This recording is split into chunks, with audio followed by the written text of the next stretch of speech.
Hey, hey everybody. Hello. Yo. How's it all Good going? morning, everyone.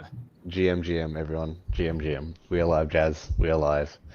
All right, Yep. let's make some good content. Cool.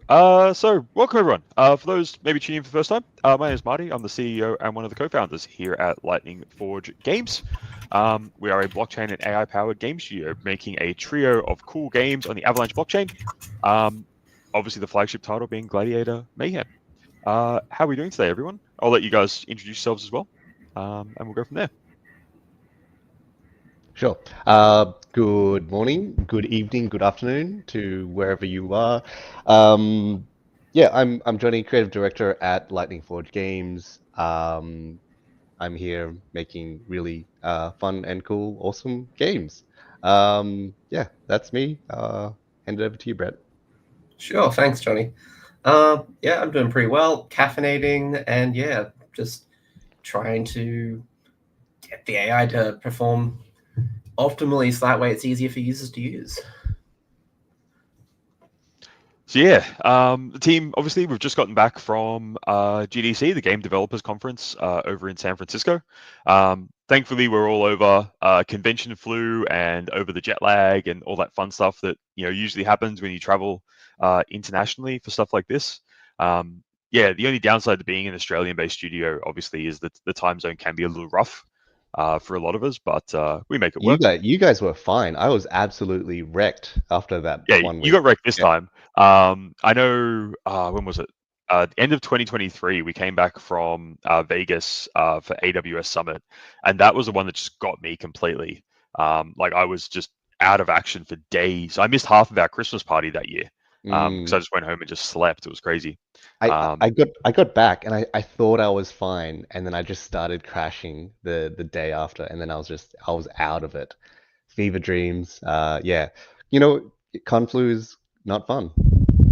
It hits you the second you start to slow down. Yeah. One Yeah. of the things with events like GDC, obviously for us, it's a big deal. Getting the team over there and having the opportunity to connect and network with a bunch of people. We go pretty hard. I think most of our days were like 8 a.m. starts and 10 p.m. finishes, if not later, depending on what was on. Depends. Some You of mean those days we're up to you like mean 2. 2 a.m. finishes? Like, Yeah. Oh yeah. yeah, I mean, burning. I think we were burning the candle Mm. at both ends some Mm. nights. I mean, but there's just lots to do, right? Like, as Marty pointed out, we're based in Australia, so we wanted to make the most out of our trip at GDC. So that was back-to-back meets. It was Helica demo day. It was like a bunch of other applications that kept us busy for the entire week. Well, yeah, I mean, probably a good chance to, I guess, to recap for everyone, just a bit of what we did get up to over at GDC. Unfortunately, conventions for us these days are not just listening to some cool talks and getting to walk the expo floor. Although we did get to actually go on the expo floor this year, which was fun. I know when we were over at Token 2049 in Singapore, we had like full passes. I think we spent maybe an hour walking through the actual convention itself. There was just so many other events on throughout that particular week. But yeah, obviously, a couple of highlights of the trip. Helica Demo Day obviously was a big one. That was on the Monday, so it's actually before GDC kicked off fully.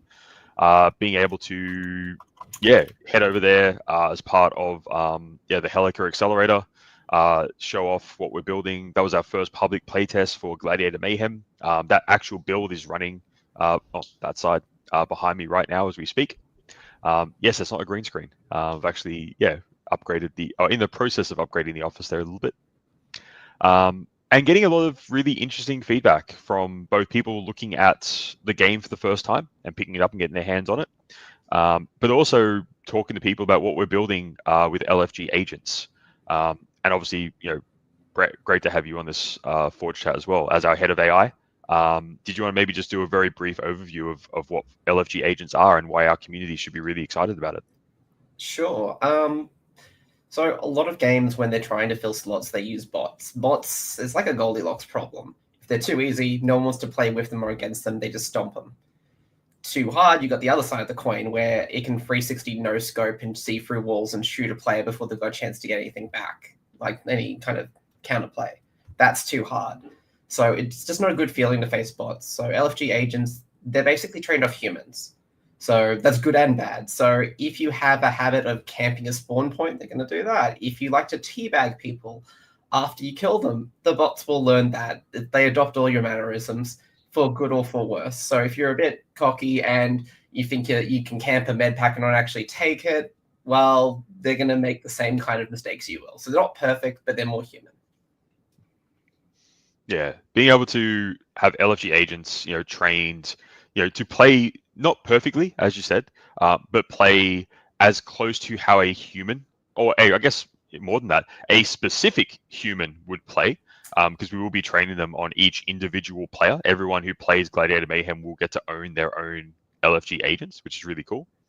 It opens up such an interesting world where you've got a game full of both humans, LFG agents. They can participate in tournaments. They can play while you're at work, while you're asleep. There'll be this weird and just beautiful interaction between both the secondary market and the metagame that evolves around Gladiator Mayhem, as both the humans and the LFG agents learn how the game works. They learn, what characters they like, what plays different in different ways.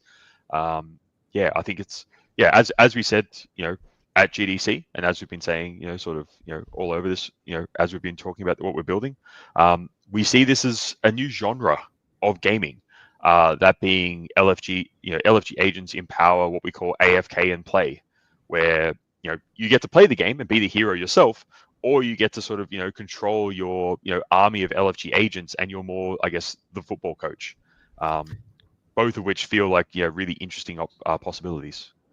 Hell, even if you're really good at training them by being a good example, start selling them off to other people if you're that great. Yeah, the fact that you will own both, on chain, you will own both the LFG agents as well as all of the training data that we use to train your agents.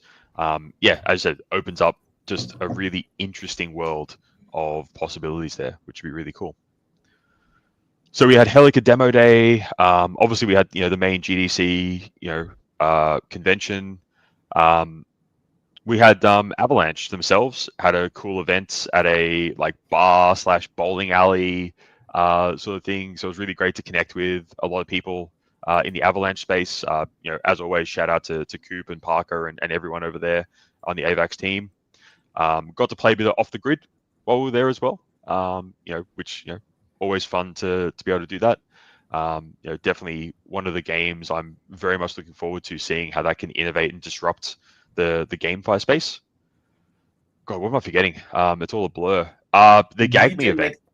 The Gag Me event, but there's also the Immutable event that Hitbox and I went to.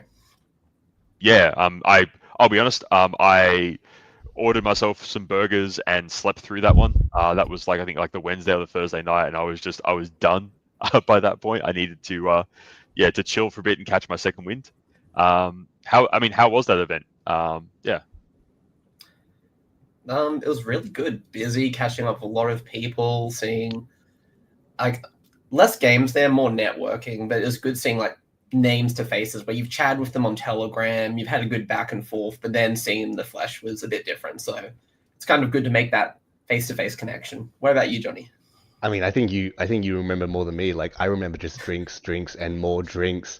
The highlight of that night was meeting the guy that worked on Tekken and shooting content with him, and then we also met up again at the following event, or maybe that was the following event. I don't know. Beamable was the one we met, the person who worked on Tekken. Okay. So Beamable, and then followed up by Immutable.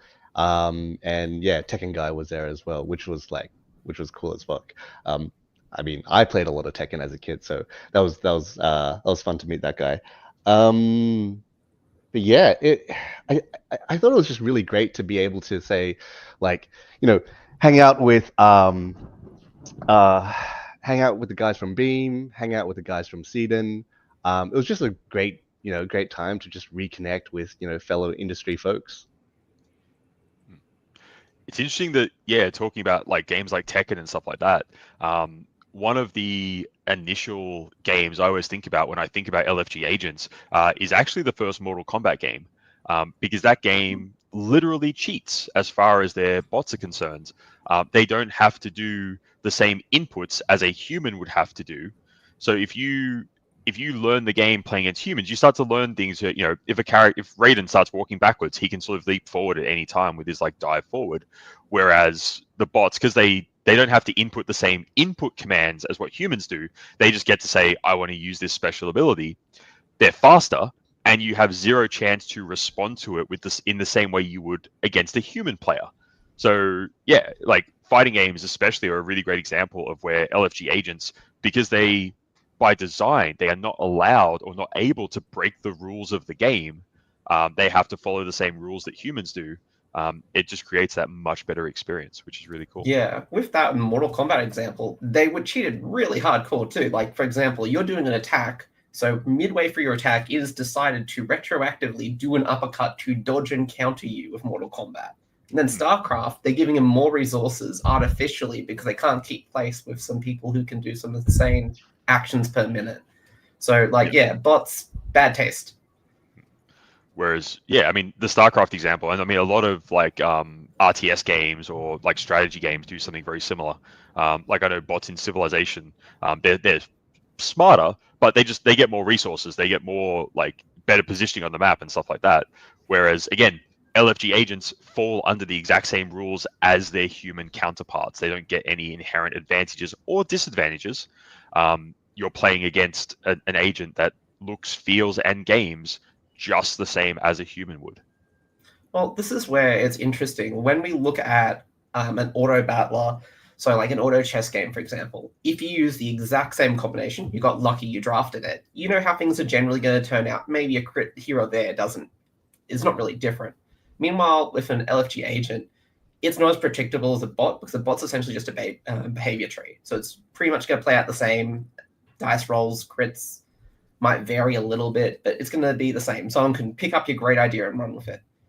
If someone runs the same team as you with LFG agents, there's a huge difference because you could have trained your barbarian warrior to be a lot more aggressive and just sacrifice himself to take out a particular character, or just be a mean person who's guarding the health pack or attack boosts or pushing people in the pits. And this is where it deals with a lot of the problems of content where if someone's got the exact same thing as you, usually it's quite predictable. But because you've got that human element training it, it makes things far more interesting. It also means you can train your heroes to do things that other players might not predict as a strategy. And then, yeah, obviously where, the whole blockchain element just really takes this to the absolute next level is because you own that agent or you own the training data that you use to train the agent in the first place. Yeah, as you said, if you train an agent that is just better at playing, the barbarian warrior than anyone else, well, that's now an asset that you get to choose what you want to do with. Do you have that just grind tournaments for yourself? Do you rent that out to friends or clanmates? Do you just sell that on the secondary market and start fresh with a new model? Like there's going to be a very interesting world where the secondary market and the metagame as players learn new ways to play the game, as we release new factions, new characters, new classes. I think that all sort of comes together in a very unique way. Definitely, it's a design challenge that both Brett and myself are working through as we speak, because this is the ungoogleable. These are things that no one's had to worry about before because no one's been able to do this before. So yeah, definitely a very cool space to be building in. But yeah, so Helica, Immutable, Beamable, obviously, we caught up Gagme. Yeah, unfortunately, they've sort of disbanded, but we're still on really good terms with all of them individually, which is really cool. So definitely, it was a highlight to catch up there. Obviously, the benefit of being in an event like the Gagme House, anyone who is everyone was there. Hanging out with Dub, hanging out with Doug Hype, giving them the chance to play the game for the first time. Which, if you watch the well, actually, that video's not out yet. There will be a video dropping very soon on our socials. We will get to see some of the people playing GM for the first time. Almost forgot the release schedule. We've got stuff going out. Sorry, we've got Jazz. Twitter posts. We've got X posts out with of that night anyway, right? So like, if you're we did the live. If you're on X, you see like all of the I think we did a live shoot of all the folks at the Gag Me event playing the game. Great response. It was great to get Gladiator Mayhem in the hands of our friends. And yeah, I think they loved playing it. Yeah, that's what really, it was great to hear that actually. So Johnny and I have rocked up. Marty and another one of the founders are going to rock up later, and they've gone, "Hey, did you bring like the kit to play Gladiator Mayhem?" I'm like, "Oh no, we didn't bring it with us." It's like, "Oh, it's a really so good we game." brought it. And it's like, "Okay, buddy, bring it." Just FYI, we brought we brought the device to every other event. We took it to like the indie showcase, the Australian showcase. It was obviously there for Helica Demo Day, and then we like, okay, you know, we've done the tour. Let's go to the Gag Me event. Let's catch up with our friends. And then they were like, "Hey, where's Gladiator Mayhem? We would love to play it." And we're like, "Oh, okay, we need to organize this." And so we call Marty. Marty's drunk as fuck, right? But like. Oh man, I would love to be able to tell everyone who I was at dinner with that night, but I can't. But you delivered. You brought. Yeah.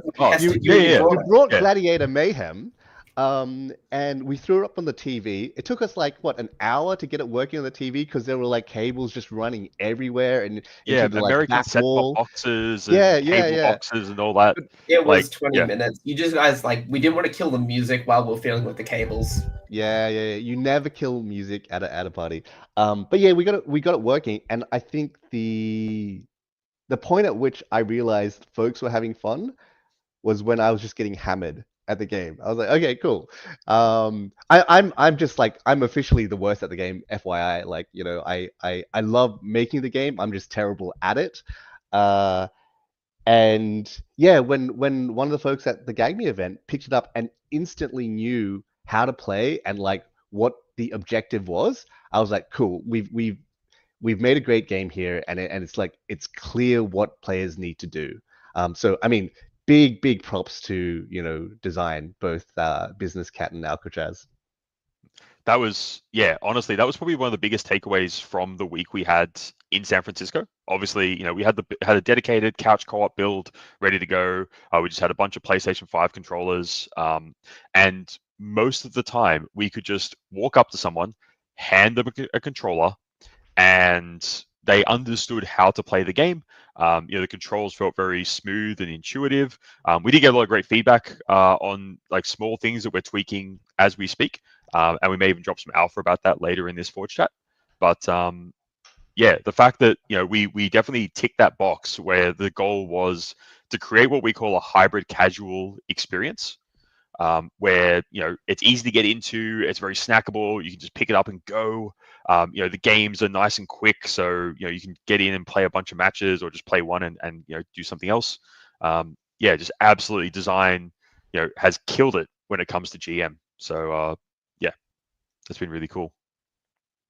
I guess, yeah, probably the other really important event for us, you know, to travel literally to almost the other side of the planet to attend was absolutely the Australian Showcase event and the Indie Showcase event, both hosted by some very talented Australians, Dylan and Matt. Matt from Sub-Zero Sound. I want to say Dylan's One Rat, I think, but I think I've got that wrong. But anyway, apologies, Dylan, if I've gotten the name of your studio wrong. But yeah, so the Australian Showcase brings together, honestly, some of the best, most innovative, most incredible games being produced here in Australia, and, you know, has them all, you know, able to be played for an evening. We're very honoured to be selected as one of the games able to showcase alongside some of the other incredible games there. So yeah, just a huge shout out to the guys for allowing us to do that. And then, yeah, the Indie Showcase, which was, you know, on the next night, where it wasn't just Australian games. There was, you know, the best indie games being produced globally. And again, having Gladiator Mayhem there being shown off, having people play it. I mean, both nights were absolutely packed from start to finish. Actually, I think it was the Australian event. The people on the door didn't realize what time it was meant to be opening. We're just letting people in. So we're there trying to set up everything, and people are just already like swarming in, trying to get their hands on the game. You know, we gave out a lot of pins, a lot of business cards. But no, those 2 nights absolutely were one of the reasons why I make games in the first place. There is a certain joy you get to experience as someone working in a creative field, where someone gets to experience what you have created for the first time. And when they get to pick it up, play it, they understand what's happening, and they enjoy that initial experience. It's that is an adrenaline rush unlike anything else, and it is absolutely one of the reasons I personally love working in this field. There it is. Yep, there we go. Yeah, one rat Dylan. So yeah, and obviously Matt from Sub-Zero Sound, one of the most talented and incredible sound and audio engineers I've had the privilege of working with on past games. Can't say what game it was, and can't say where we worked together, which again is one of the things that sucks about working in the gaming space. But again, when that game eventually comes out, hopefully we can talk about it. But yeah, Just it is what it is. on the indie showcase, we got some interesting feedback. So I'll start with like 1 or 2 pieces, and then what's the kind of feedback that you received that you found like interesting or different from there? Like, for example, a lot of people were asking, when's this coming to console? Because we were testing this with some controllers. We have a split screen to mimic like 2 mobile devices and different perspectives from different teams. So people were really eager to get this on console. Do we drop some alpha? Maybe. I mean, we're under NDA technically, so we can't actually drop alpha. But maybe there's something happening there. I don't know what alpha we're talking about. There's so much alpha. Like, which alpha are we talking about? Oh, actually, like, there's so much alpha. We got bucket loads of alpha. This came through not last night, the night before, and because I was so busy in meetings yesterday, I don't think I've actually even told you guys. So we've been approved to develop for a new platform, which we're under NDA for. Okay. So you guys are hearing it here live. Like, like this is alpha that even we don't know about. Yeah, but yeah, this new platform, I'm very much looking forward to. I think it's going to be incredibly fun to build games for. You could almost say it is too cool, almost. But obviously, I can't. Maybe we should switch to something else. Yeah, let's switch it up. Let's change the topic. But I mean, yeah, like, we're talking about, like, we're on the indie showcase, and I think you highlighted something there, Marty. Like, and for everyone that's listening, it's really hard to make games. Like, games are an impossible project, right? There's just so many moving pieces that come together to create this like really creative project, and the indie showcase is a representation of everyone's efforts and creative thoughts culminated at at this one event where we can see everyone's pride and joy there. But aside from LFG, was there any other games that you guys played or liked? There was like a Mega Man Battle Network one which I played. I'm trying to remember the name. I have a series of cards, and I actually used the Steam code so I can play it because they were giving those away. And I really enjoyed that one. I'm bad with names, but I've got like a pile of like swag and stickers. I mean, I'll be honest, especially the indie showcase, I didn't get as much time as I would have loved to have had to go around and play some of the other. Like, I got to see some of the other games, but didn't really get that much time to actually go around and actually dive in and really try them out. We were so smashed at our booth, like showing off Gladiator Mayhem, and we had just people coming up the whole way through. Kate Irwin did a piece on us, which was really cool. So yeah, we had some media coverage there as well.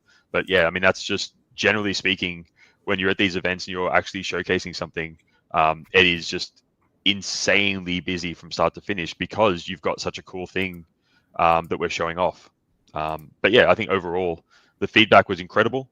And to be fair, like, there was both good and bad feedback. There was definitely some things that we're going to take on board and maybe change around with how we're building the games and how we're presenting them.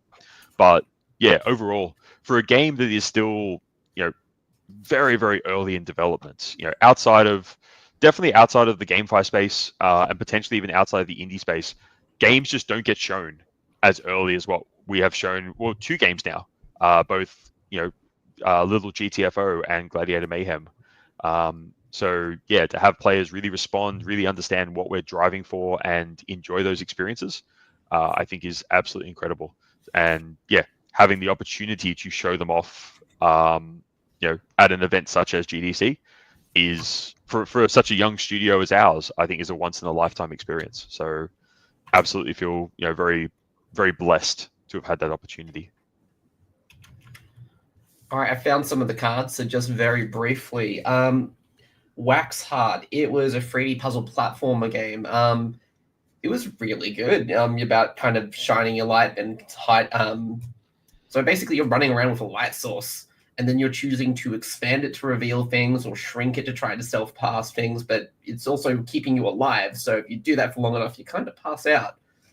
That was fun. And then there's two others. Data Frame.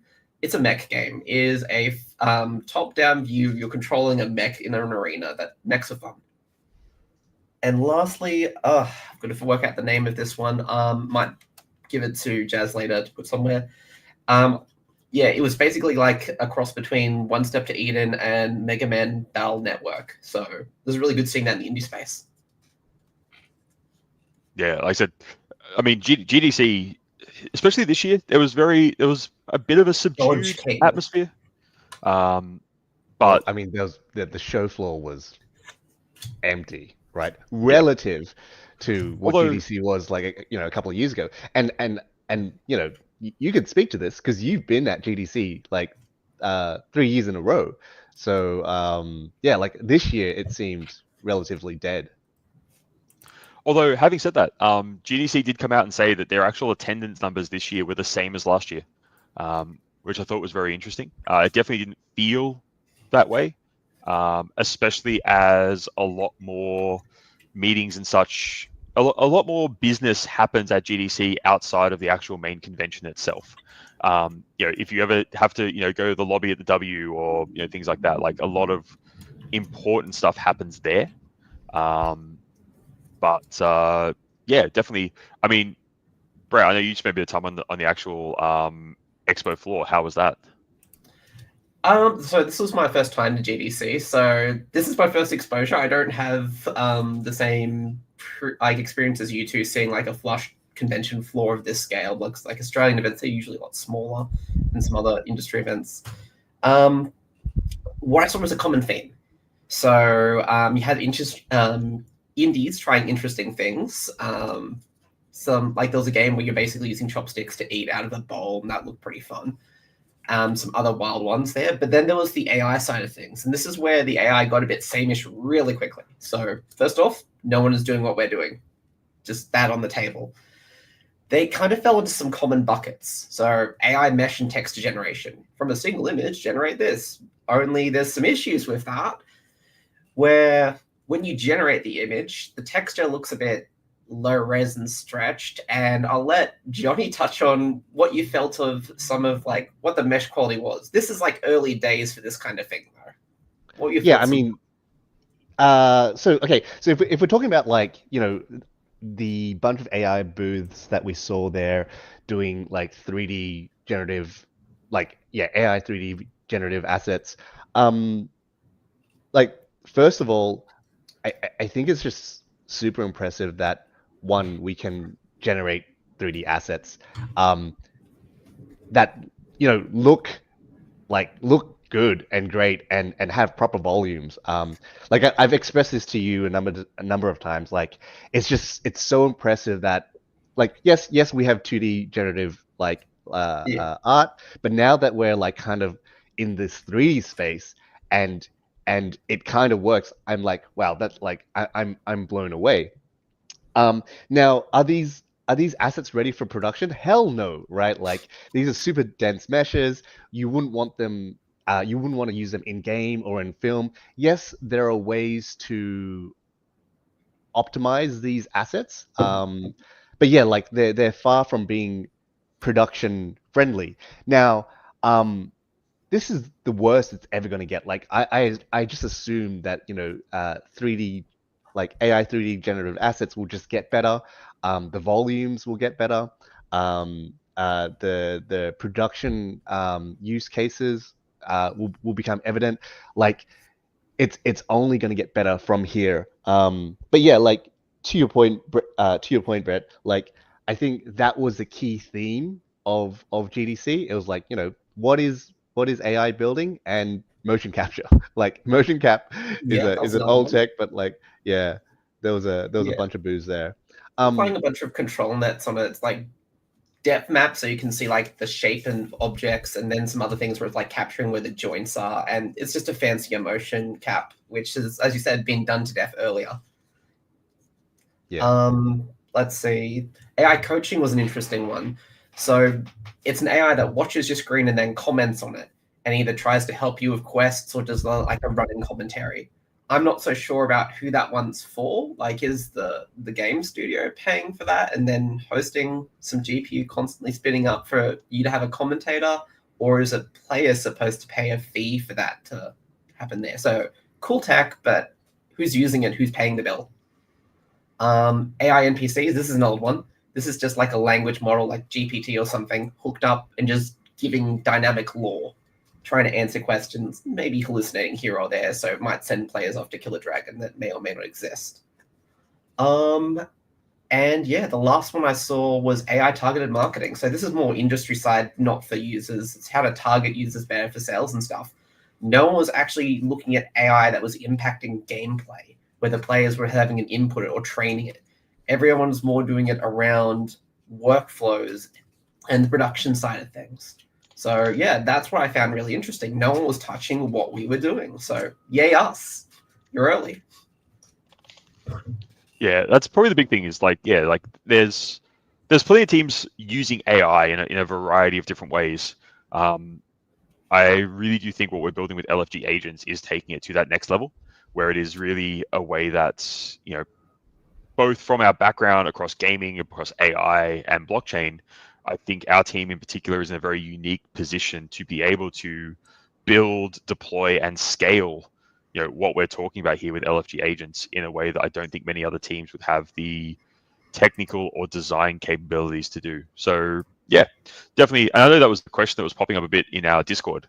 We've got an AMA's channel, AMA questions channel over there.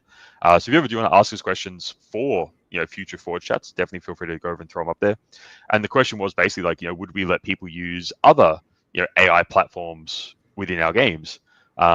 We're definitely not against having those conversations and chatting with how different teams are deploying and building AI tools and technologies.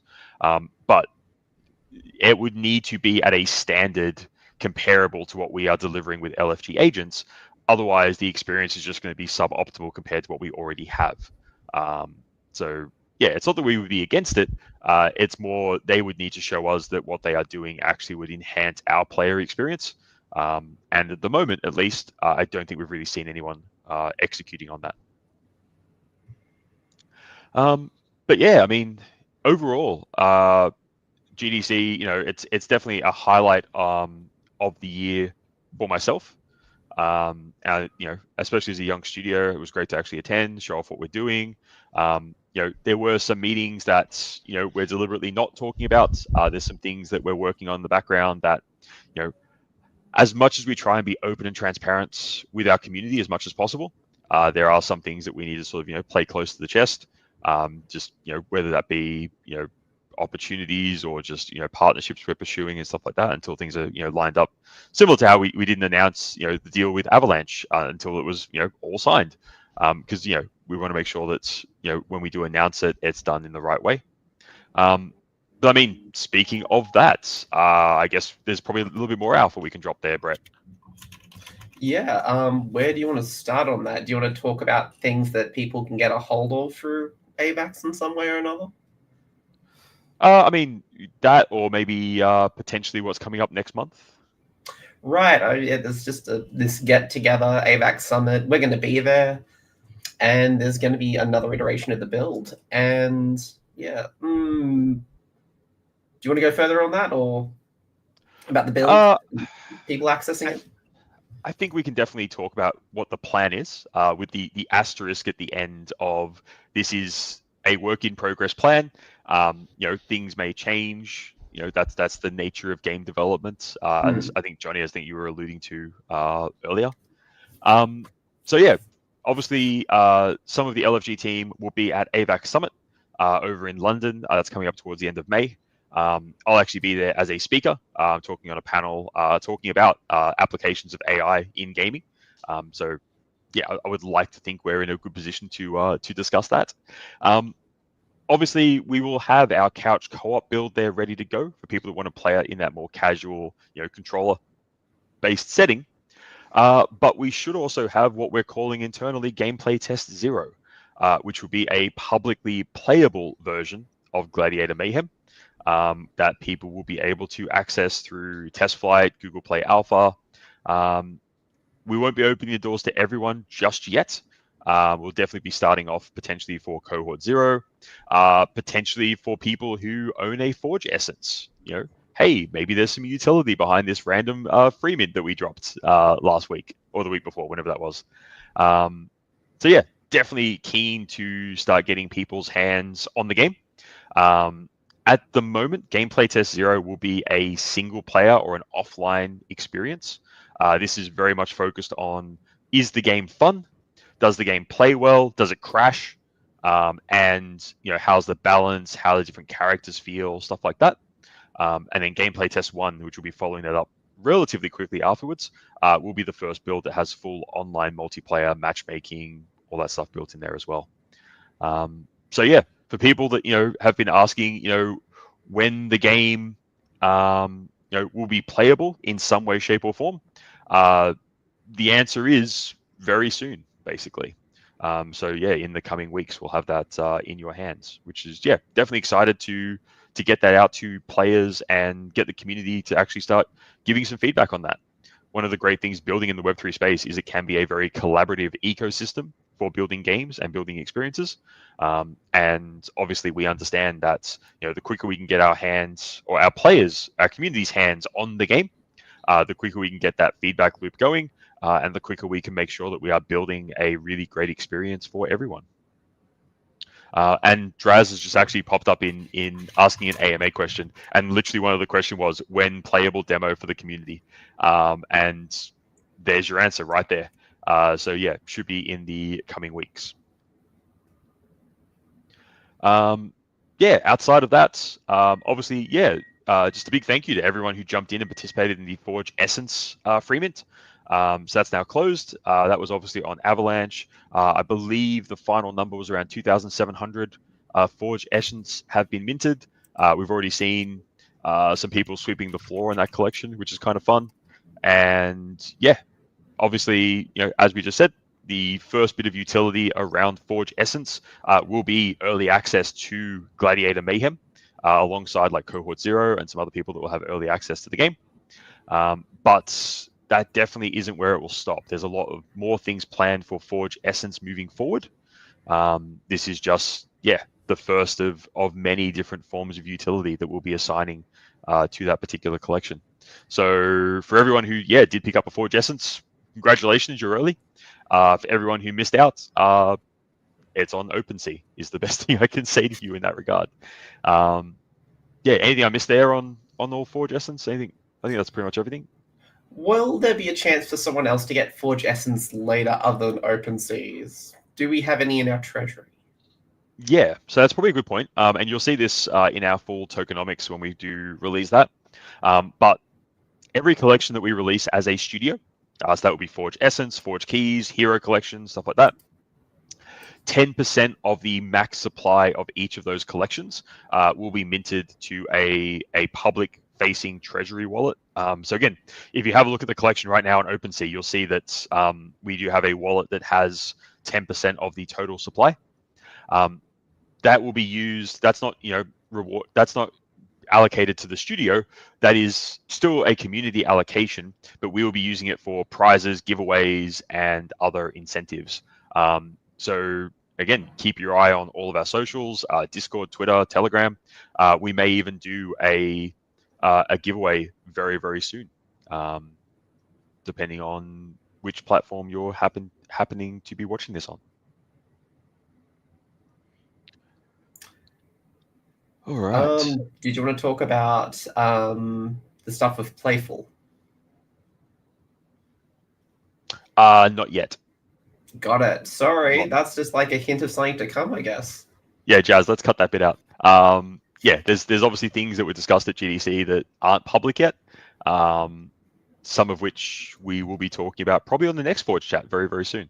Because that is literally there's several things we're working on right now that are days or weeks away outside of the first publicly playable build of the game. As soon as those are public, we'll obviously we'll get them out there. Just looking through the AMA questions, see if there's any other questions that we missed. So any info on utility for Forge Essence? Yeah, you get to play the game. So that's a big one there. There will be additional utility plans moving forward as well. So yeah, if you've missed out on those, they are pretty cheap on OpenSea right now. I would strongly recommend maybe picking up one or more and seeing, or keeping an eye out for some of the giveaways that we're doing there as well. Playable demo, yep. So that's coming around about the same time as AVAX Summit. So that will be in the coming weeks. And update on tokenomics and forge keys. The tokenomics is finalized. That will probably be released around that same time frame of AVAX Summit as well. So yeah, a lot of stuff coming up in the next April, May sort of time frame, which would be really cool. Going up. From Arthur Len, how the project will generate revenue aside from the initial sales of NFTs. So yes, basically one of the benefits we have as with our history in gaming is we understand how to operate both Web 2 and Web 3 games. So on the Web 2 side, the games will be generating revenue from ads, in-app purchases, all the usual things that you would expect from a free-to-play mobile experience. And on the Web3 side, outside of the initial sales, there will be royalties attached to NFT collections. They'll be very low, obviously. There will be when the token drops, there will be a sales tax on the token, but there'll also be a lot of opportunities for us to drive utility and drive syncs to that token, whether that be through dropping token sales for cosmetics, for hero drops. There's a variety of different things that we'll be doing on both the Web 2 and Web 3 side of things. Because at the end of the day, we understand how important it is for the studio to at least be cost neutral. Preferably, we would like it to be revenue generating. Primarily because if the studio is able to generate revenue, that gives us resources we can allocate back into the token, back into marketing, user acquisition, future game development, tools, platforms, all that sort of stuff that you need to scale and grow a studio. We'll absolutely be looking at that. Is there a creator economy in design for Lightning Forge games? It's an interesting question. And at this stage, we are directly talking to several influencers and content creators. But I mean, Johnny or Brett, maybe you can touch on this, the stuff that we're doing in terms of like highlight reels and stuff like that. Just to make the process for content creators as easy as possible to make content for all of our games. Sure. So basically, the way we're doing things, recording a match, it's played back and forth the same way. Like things will explode the same way, crits will be occurring the same time, hits, etc. What does this mean? So after a match is done, we basically have an AI cameraman look at the match, and they'll go, "Cool." At the 10-second point, a guy gets punted down a cliff, or a bunch of people get hit by a fireball. So it already knows this is going to happen, and it will basically edit a clip where it's already panning over to catch the action before it happens and zooming out as the explosion hits. That way you can see people knocked in many directions. Part of the thing which Marty and I have encountered numerous times when designing games is it needs to be viral. How do you make it viral? You need to make it fun to watch as well as play, and then easy to share. Part of what we're trying to do here is make it so not only can we verify that no one's cheating, and you can also see how your matches go if you're not there. Like if I sent two LFG agents to fight in a tournament for me, I want to know how they performed, and I can watch through the footage later. But if I want to share it with someone, I want them to see the cool things. I don't want to go, "Oh, my guy did this in an explosion." That's lovely to say to someone. It's even better to show to them. And that's kind of what like the replays are, and that's another aspect of AI, which we don't talk about as much, but it's pretty cool to get like the highlights and move the camera accordingly into the action spots as it's coming later. Anything you want to add to that, Johnny? I mean, I would only just be like, yeah, dittoing everything you're saying, right?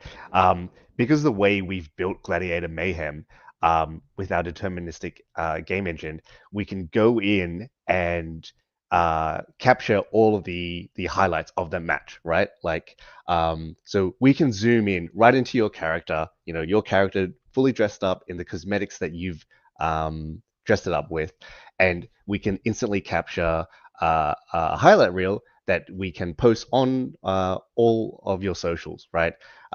So all you need to do is set up your character, play the game, and then you'll have a set of highlights at the end, which I think is a super neat feature. As well as because we're building a 3D game, we can have the camera fly in and capture all of the juicy bits. This is where we can really find the fun, I think, and this is, I guess, where we really lean into like the humor of the game. There is a reason why we've dialed up the physics so that characters go go flying off the screen once they explode. I find that fun. I thought that was I thought that was instantly fun when we first implemented the physics, and I think players will get a great kick out of it as well. Just Johnny, to expand on that. So we've got a somewhat fixed view where the camera does pan around, like it stretches and expands to capture all the action on the site when you're playing. How's it going to be different when it's for a playback? You said it can see it was we're using 3D assets. Like, describe how the camera's going to move about and show maybe angles that we're not normally going to see. Yeah, so we have our fixed camera angle, which is like the game view. But what we can do there is we can attach cameras to the hero, so we have like a follow cam, right? We could do a first person shooter, like an FPS like camera. We could do like third person cam. But like the idea here is like, because we're working in a 3D space, we have a camera moving in 3D space, being able to capture anything, right?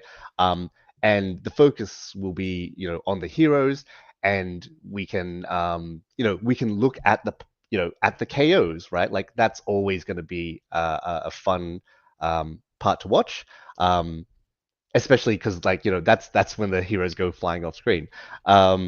So yeah, we can do all sorts of like really cool things with the camera where it's flying in through the battle scene, and capturing all the juicy bits of your game.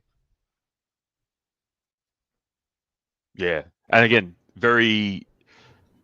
it's unfortunate, and it's related to a question that Nick2142 was just asked on Discord about what do studios do wrong when it comes to marketing. The high level answer to that is, honestly, they think about marketing after the game has been made. You need to be thinking about marketing, about user acquisition, about promotion, about community from day zero.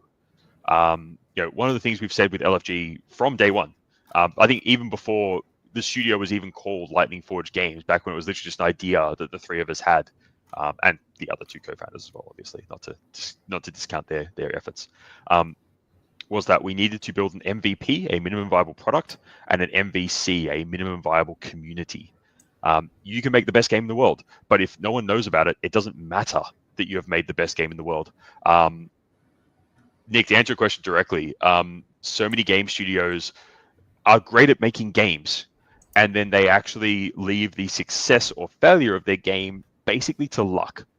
If your strategy from day one does not include an understanding of your players, an understanding of the audience, an understanding of the market the market segment you are trying to capture, if you can't tell me the total addressable market, the number of players, your competitor games, and exactly how you are going to acquire users from those games, it doesn't matter how good your game is. It's as simple as it gets. You can make the next Call of Duty, and if no one knows about it, then it doesn't matter that you've built the next Call of Duty, because people are just going to play COD. You need to be thinking about how you are going to reach your audience. What are you offering that is a USP, a unique selling point? What are you doing that is different, fun, or that would make them want to play your game over something else? And then, more importantly, even than that, so many studios look at launching a game. This happens a lot in the Web3 space as well. They see building the game and launching it as the end of the journey. And they don't understand that launching a game is step one in your process. You know, getting the game out the door, that's the easy part. Building it, maintaining it, scaling it, you know, building a community that sticks around for potentially years to come, that is where the challenge lies. And these are not things that you can just do after you create the game. You know, I know for GM, we have a roadmap internally that plans for the first 6 to 12 months of content that we will be releasing after the launch of the game, across new factions, new content, new maps, new game modes, you know, special events for, you know, various holidays, you know, breaking. Actually, hell, you want to know what separates good game teams from great game teams? Great game teams understand that there are 5 quarters in a year, and that 5th quarter happens between December 25th and January 1st. You know what I'm talking about there? Back to marketing 101. So yeah, it's I see it so often, and this happens at teams of all sizes. You know, we've seen in the last like 6 to 12 months, we've seen teams spend tens to hundreds of millions of dollars building AA and AAA quality experiences, only for those games to get shut down after 2 weeks, because they didn't understand the market they were trying to build for. They didn't correctly build a engaged community that was, you know, excited for the games that they were delivering, and they didn't have that steady stream of content ready to go if the game is actually successful. You know, if you are going to build a game, you need to build and plan for success, not plan for accidental success. And unfortunately, this is a problem that has plagued the industry for a very long time, where, you know, people think the hardest part we do. Don't get me wrong, building games is ridiculously hard. But building and engaging a community of people who want to play your game and come back to it day, week, month after month, that is a exponentially harder challenge that you cannot just do the week before launch. If you are a game studio and you are only chatting to influencers, streamers, and, you know, setting up a Discord a week before your game comes out, your game is going to fail. Now, I'm sure we can find examples that there's one on Steam at the moment. Something One. It's it's like a Breaking Bad indie single person game. There are exceptions to every rule, but for every one game like that, which is a viral, out of nowhere success that, you know, wasn't planned for, didn't have marketing. Schedule One. Yep. Schedule One. That's the one. For every example of a game like that, there are 10,000 other games that you never hear of, which are probably better games, but are commercial failures because the team never set themselves up for success. And we have been doing that literally since day zero. Before we wrote the first line of code for, you know, for our engine, for LFG agents, for Gladiator Mayhem, for YOLO, for GTFO, we were focused on how do we build and sustain a community where there are tens or hundreds of thousands of players every single day coming in and having a great time playing the experiences that we are creating. So hopefully that answers the question. As I said on Discord, I could rant on this for a lot longer, but yeah. Johnny, Brett, anything to add to that? Or I mean, yeah, like it's if you think about, like, you know, when we all went to uni, right? Like we learned how to make games. You learn how to make art. You learn how to code. You even learn legal, right? But you don't learn anything about marketing, right? It's not. It's a complete different skill set, right? Like the art of making games is so different to, you know, I mean, the art of selling games, right? And like I'm very sympathetic, actually. Like, you know, I can understand why devs focus completely on, you know, on building the game and forget to market their game. But, you know, the landscape of gaming has changed dramatically in, you know, in the last 10 years. Like, you know, you have to have live ops, you have to market your game. Like, yeah, these are all the things that will help contribute to, you know, your success. You just can't build in the dark anymore. You know, with so many games out there to play, you know, you're competing globally with everyone else that's making games. So you need to put your game out there and in front of people. Yeah. So I'm going to say something controversial. Making games is easy until you have to scale it. So as Marty was getting at earlier, you can have your first launch ready, but if you have to add in a new weapon, a new map, new characters, new skins, and you have not made the workflow for it, it just becomes impossibly hard. If you have to then pivot platforms and you're not working on one with less specs to begin with, like if you're going from mobile to PC, that's a much easier journey than going from PC to mobile.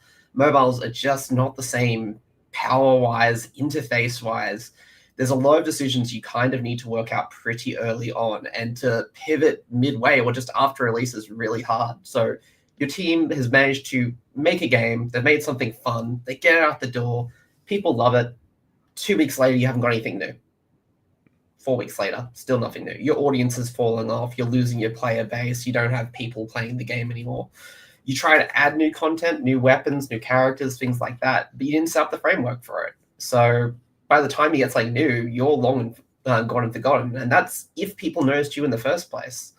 So yeah, it's a lot of having to get a lot of things right early and just prepare for success, as Marty said. And yeah, the cost of re-engaging a user is exponentially higher than acquiring a brand new user, because it's harder, because that person has already chosen to stop playing your game. You're trying to convince them to come back, and so many games struggle with that as well. I'm going to slightly disagree with something you said. Porting between any platform is hard. Oh, it definitely. It's just easier in some directions. It's always going to be hard. Yeah. UX Mobile to PC is probably easier from a technical perspective. Generally speaking, a gaming PC has better performance than an Android phone, as an example. But if you don't get that UX correct, if you just port your game straight across and it's free to play, ad driven, in-app purchase ridden, it's a good free to play mobile experience, but PC gamers and Mac gamers, I guess, in the same sort of context, expect a different experience. We saw this with Marvel Snap when they bought out like a Steam version of the game, and everyone hated it. I was thinking just that. Yeah. It took them quite a bit of time to actually get the UX right for how to actually balance that between a mobile and a desktop experience. They're very different audiences. Like, they have different spending patterns, and even still, the controls, you're going to be more responsive on a PC with like mouse, keyboard, or a gamepad. So if you put those two players in the same pool, PC is just going to dominate any of the mobile players, unless you've got like some really crazy aim assist going on for mobile players. And then even outside of that, unless you have a team that understands how to, scale like CI/CD platforms, so content integration and content delivery, releasing an update on iOS is different to an update on Android, is different to an update on Steam, Epic, console, web. Like, every platform has its own unique quirks. And if you're trying to synchronize all of that, if you want to roll out a big update so everyone, has the update at the same time, that is an incredible amount of work you have to do there. There's luck involved because you may not pass, checks on one platform, so you hold the whole thing back. Or do you end up in a world where, I know Stardew Valley had this for quite a while, where the PC version was several updates ahead of like the console releases, and the two to this day have never actually had like cross-platform multiplayer. So depending on these small things, like if you decide, okay, cool, I want all my players to be able to play together in the same pool, that can have drastic effects to other parts of your workflow and your delivery pipeline if you haven't planned for it. And if your team doesn't have the experience in building for these situations, there are decisions that we will make just from what we've done in the past that will be gotchas for newer teams if you haven't done this before, if you haven't released on various platforms. So yeah, there's a lot more than just getting the game to run on various platforms when you are actually trying to deliver this sort of live ops experience, which we are, building right now. All right, that's my marketing rant out of the way. It was a good one, though. Yeah, I mean, it's, we're open for consulting if teams need help in marketing and launching their games. But anyway, that's a whole other discussion to have. Do you have plans of licensing your AI service, which I'm assuming is LFG agents, to other ecosystems or games? Yes, simple as that. This is actually like page 1 of our pitch deck at the moment. What we've built with LFG agents is just too fucking cool to keep to ourselves, and we don't intend on doing that. So while it's being built currently for our 3 initial titles, being GM, YOLO, GTFO, we will be making it available to other studios and games to implement in their own experiences, depending on to what level they choose to integrate it, and what engine they're using and stuff like that. There'll be some different timeframes around that. But yeah, we are already having those conversations right now, to talk to games and studios, both for games that are live, and maybe just want to utilize it as a cool way to drive an uptick in engagement, and provide new live ops possibilities, or even games that are still in development that want to sort of build it in as part of a core loop that they can sort of build with from day one. Currently, we support Unity. Unreal support currently is slated towards 2026. So a little bit off there for Unreal, but obviously we want to make sure that the Unity version is rock solid, which is obviously what we're using for our own games, and then we'll be able to allocate more resources over to the Unreal side of things. But yeah, really good question there as well. And that brings us to the top of the hour. So I think I'm just going to quickly flick through, make sure I haven't missed any questions.